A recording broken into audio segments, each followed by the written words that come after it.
자, 오늘 하나님의 법을 즐거워하라는 제목으로 하나님의 말씀을 보도록 하겠습니다. 로마서 7장 21절로 25절까지입니다. 그러므로 내가 한 법을 깨달았노니 곧 선을 행하기 원하는 나에게 악이 함께 있는 것이로다. 내 속사람으로는 하나님의 법을 즐거워하되 내 지체 속에서 한 다른 법이 내 마음의 법과 싸워 내 지체 속에 있는 죄의 법으로 나를 사로잡는 것을 보는도다. 오라 나는 공고한 사람이로다. 이 사망의 몸에서 누가 나를 건져내라. 우리 주 예수 그리스도로 말미암아 하나님께 감사하리로다. 그런즉 내 자신이 마음으로는 하나님의 법을 육신으로는 죄의 법을 섬기노라. 아멘. 아멘. 자, 오늘 본문은 하나님 아버지께서 우리를 사랑해 주시고 우리를 구원하여 주시려고 예수님을 보내주실 뿐만 아니라 우리를 예수님께로 이렇게 인도해 주시고 계신다는 말씀입니다. 우리에게 베풀어 주신 은혜는 너무나 크고 귀합니다. 우리 죄를 사하여 주시고 우리를 구원해 주셨습니다. 사도 바울은 예루살렘 교회를 핍박하다가 하나님을 만난 후 회개하고 하나님을 믿음으로 이렇게 죄를 사함받고 또 구원을 받아 하나님의 자녀가 되어서 복음을 전파하는 사람이 되었습니다. 로마서 7장 8절에 보면 죄가 기회를 타서 계명으로 말미암아 내 속에서 온갖 탐심을 이루었나니 이렇게 말하고 있고, 오늘 본문 24절에 보면 오호라 나는 공고한 사람이로다. 이 사망의 몸에서 누가 나를 건져내랴. 사도 바울은 자기 속에 죄가 있음을 알고 있었습니다. 그렇지만 결국 사도 바울은 우리 주 예수 그리스도로 말미암아 하나님께 감사하리로다 이렇게 우리에게 말하고 있습니다. 로마서 7장은 율법과 죄의 관계를 설명하고 있습니다. 우리는 하나님의 율법을 알면서도 그것을 지키지 못하고 죄악에 다시 빠지는 나 자신을 통해서 나의 힘과 노력으로는 절대로 구원이 완성될 수 없다는 것을 깨달을 수가 있고, 그러므로 우리는 나약한 존재임을 알 수밖에 없다고 말하고 있습니다.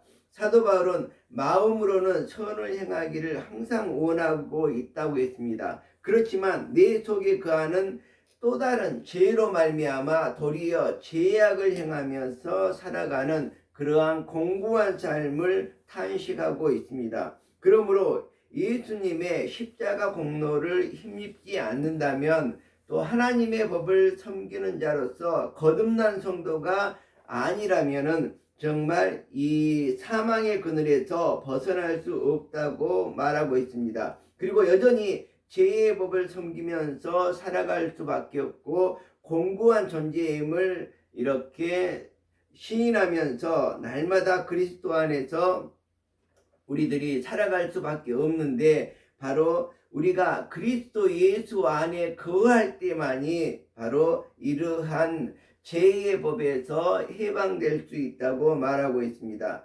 사도 바울은 오늘 본문 로마서 7장에서 자신 안에 거하는 두 가지 법에 의한 이 둘 사이에서 갈등을 말하고 있습니다. 하나는 육신의 사람을 따르는 법이고 또 다른 하나는 하나님의 법을 따르는 사람이라고 말하고 있습니다. 이는 겉사람이 사는 법이고 또 다른 하나는 속 사람이 사는 법이라고 말하고 있습니다. 다시 말하자면 곧 육신의 사람, 곧 겉사람의 법은 사망에 이르는 죄의 법이라고 말하고 있습니다. 그리고 또 하나는 성령의 사람으로서 속 사람의 법은 생명에 이르는 의의 법인 하나님의 법이라고 성경은 말하고 있습니다. 자, 사도 바울은 예수님께서 베풀어 주신 은혜를 로마서 8장에서 이렇게 말하고 있습니다. 그러므로 이제 그리스도 예수 안에 있는 자에게는 결코 정죄함이 없나니 이는 그리스도 예수 안에 있는 성령의 생명의 성령의 법이 죄와 사망의 법에서 너를 해방하였음이라 이렇게 말하고 있습니다. 예수님께서는 우리를 구원하여 주시려고 우리의 모든 죄를 대신 짊어지시고 십자가에 못 박혀 죽으셨다가 3일 만에 다시 살아나셨다는 이야기입니다. 이러므로 누구든지 예수님을 믿으면 멸망치 않고 영생을 얻는다고 성경에서는 말하고 있습니다. 그리고 우리가 하나님의 자녀로서 이 세상을 살아갈 수가 있는 것입니다. 요한복음 6장에 보면 나를 보내신 아버지께서 이끌지 아니하시면 아무도 내게 올 수 없다고 말하고 있습니다. 이 말은 곧 우리 스스로 구원받을 수 없다는 것입니다. 우리가 스스로 구원받기 위해서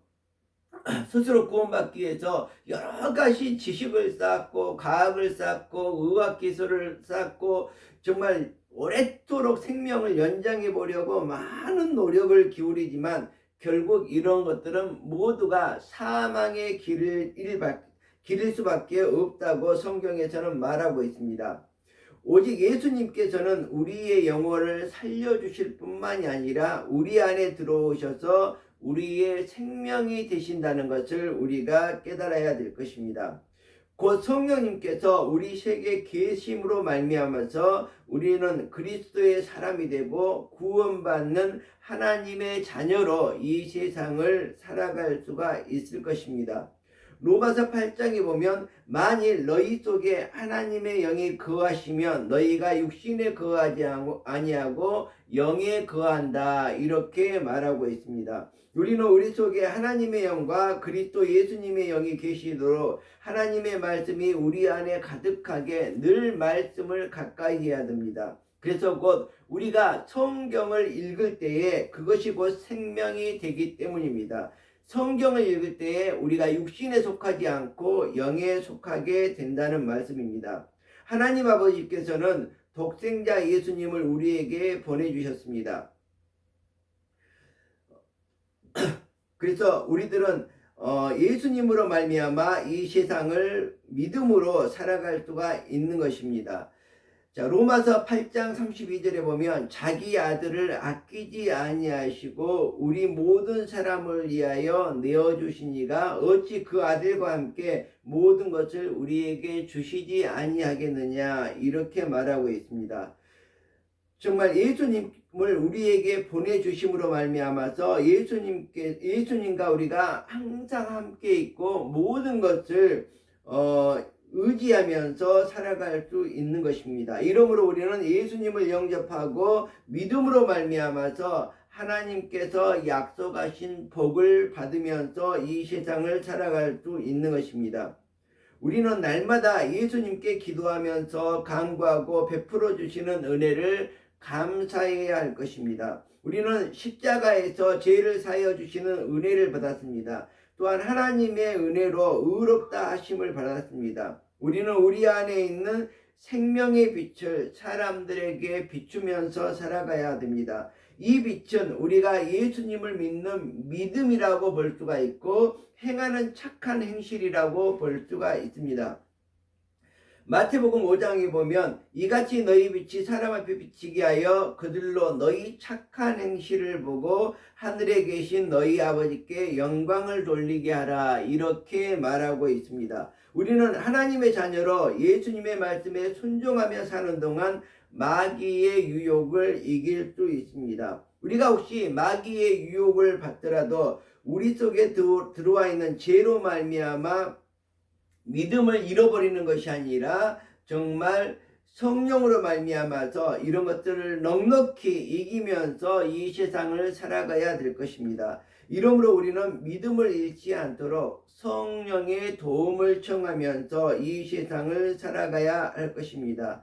히브리서 4장에 보면 그러므로 우리는 긍휼하심을 받고 때를 따라 돕는 은혜를 얻기 위하여 은혜의 보좌 앞에 담대히 나아갈 것이니라 이렇게 말하고 있습니다. 우리가 예수님의 이름으로 하나님 아버지께 기도하고 간구하면 예수님께서 응답해 주실 뿐만이 아니라 예수님으로 말미암아 하나님 아버지께 영광을 돌릴 수 있는 것입니다. 자, 오늘 말씀을 정리하도록 하겠습니다. 로마서 5장에 보면 우리는 하나님의 약속을 믿고 그 믿음으로 하나님 보시기에 올바른 자라는 인정을 받았으니 우리 주 예수 그리스도를 통해 하나님과 참다운 평화를 누릴 수 있게 되었다고 말하고 있습니다. 우리는 그리스도를 믿음으로 지금 우리가 서 있는 이 특권을 정말 가진 자리에 오르는 은총을 받았습니다. 그리고 하나님께서 우리를 위해 행하실 모든 계획이 실제로 이루어져 나가는 것을 확신과 기쁨을 가지고 기다리는 것입니다. 우리는 어떤 어려운 문제와 공경에 처했을 때도 그것들이 가져다 줄 좋은 결과를 생각하며 기뻐할 수 있는 것입니다. 시련은 오히려 우리에게 인내를 배우게 하고 인내는 강인함을 길러주어 하나님을 향한 우리의 희망과 믿음을 흔들리지 않도록 굳건한 것으로 만들어 주시기 때문입니다. 이렇게 되면 어떤 어려움이 닥치더라도 실망하지 않고 모든 일들이 유익하다는 것을 알게 됩니다. 그리고 하나님께서 얼마나 극진히 우리를 사랑하고 계시는가를 알게 됩니다. 하나님께서 성령을 우리에게 주시고 성령께서 하나님의 사랑을 우리 가슴속에 채우시는 까닭에 우리는 사랑을 어디서나 따뜻한 사랑을 어디서나 마음으로 느낄 수 있는 것입니다. 우리가 피할 길 없는 궁지에 빠져 있던 바로 그때에 그리스도께서 오셔서 우리들에게 아무 쓸모없는 정말 우리들에게 하나님의 성령을 주셨고 우리를 위해 죽어주셨습니다. 설령 우리가 선한 사람이라 할지라도 누군가가 우리를 위해 죽는다는 것은 기대할 수 없는 일입니다. 그런데도 죄인인 우리를 위해 하나님께서는 그리스도를 보내셨고 그리스도께서는 우리 대신 죽어 하나님의 그 깊은 사랑을 우리에게 보이셨습니다. 그리스도께서 죄인인 우리를 위해서도 이렇게 피 흘려 죽으셨으니 우리를 죄 없다고 선언하신 지금에 와서는 얼마나 더 많은 놀라운 일을 해주시겠습니까? 이제 그리스도께서는 장차 올 하나님의 진노로부터 우리를 구원해 주실 것입니다. 우리가 하나님의 원수였을 때도 그 아들의 죽음으로 하나님께 되돌아오게 하셨으니 우리가 하나님과 화목한 관계에 있게 되면 하나님께서 우리 가운데 살아계시는 성령으로 말미암아서 더 큰 복이 우리에게 준비되어 있을 것입니다. 이제 우리는 하나님을 섬기는 기쁨을 누리게 되었습니다. 이 모든 것이 우리를 하나님의 아들이 되게 하여 하나님과 화목한 가족으로 살아갈 수 있게 해주시고 우리 죄를 대신해 죽으신 예수 그리스도로 말미암아서 이러한 일들이 이루어질 수 있을 것입니다. 자, 이렇게 우리 속에는 정말 죄의 법과 하나님의 법이 항상 공존하고 있습니다. 이렇기 때문에 우리가 하나님께서 우리에게 베풀어 주신 은혜에 너무너무 감사하고 정말 우리의 죄를 사하여 주시고 우리를 구원해 주시는 하나님의 능력을 믿음으로 말미암아서 우리가 구원의 삶을 살 수 있기를 간절히 소원합니다. 이 세상도 마찬가지입니다. 이 세상에서도 죄와 정말 사망의 법과 하나님의 법이 두 개가 같이 존재하고 있습니다. 죄의 법은 어둠이라고 볼 수가 있겠습니다. 그리고 하나님의 법은 빛이라고 볼 수가 있겠습니다. 이 두 가지가 계속해서 정말 대치를 하고 있는 것을 볼 수가 있습니다. 자, 그런데 우리들이 착각을 하고 있습니다. 이 두 가지가 정말 헷갈리는 것이죠. 어느 것이 빛인지 어느 것이 어둠인지 모르고 이 세상을 살아가고 있는 경우가 많습니다. 어둠이 빛이라고 착각을 하고 어둠을 추종하는 사람들이 너무너무 많습니다. 우리들은 이 세상을 바르게 판단하고 정말 어둠을 따르는 것이 아니라 빛 가운데 거하는 것이 매우 중요합니다. 그러므로 우리 주 예수 그리스도로 말미암아 우리가 하나님께 감사하면서 이 세상을 살아가야 할 것입니다. 다 함께 기도하도록 하겠습니다.